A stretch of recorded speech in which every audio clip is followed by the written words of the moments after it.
Magandang hapon mga kaluto. Ang lulutuin natin ngayon ay yung sapsap na isda at sa Ilocano naman ay bagsang at sa English naman ay slip mouth.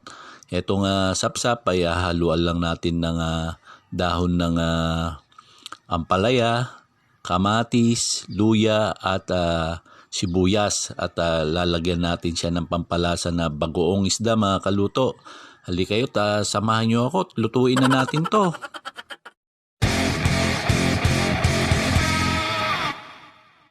Siyempre, ito na yung ating mga sangkap. Siyempre, yung sapsap, meron tayong sibuyas, luya at kamatis mga kaluto. Nandyan na rin po yung dahon ng ampalaya at yung ating pampalasang bagoong isda mga kaluto.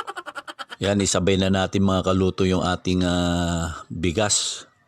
At wala pa kaming kanin kaya isasabay na natin lutuin. Yan, isalang na natin yung ating kawali at ilagay na natin tubig. Lagay na rin po natin yung sibuyas, luya at kamatis mga kaluto. At ilagay na rin po natin yung ating pampalasang bagoong isda.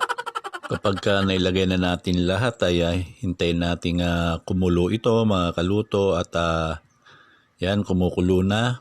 Pwede na nating ilagay yung ating isdang sapsap mga kaluto at pagkakulo po na itong isdang sapsap ay atin nang tikman mga kaluto kung anong lasa, kung magdadagpa pa tayo ng alat. Ngayon mga kaluto ay ilagay na natin yung ating ampalaya, yung dahon ng ampalaya mga kaluto. Ayan. At habang linuluto natin yung ating dahon ng ampalaya, shoutout muna kay Ryan Manuel ng Gate 2 Antipolo mga kaluto.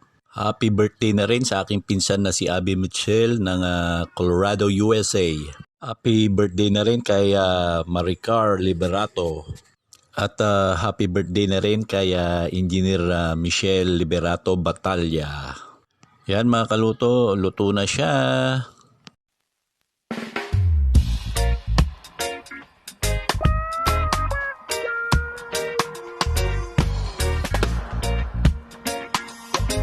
Vicente Channel, Mangantayon.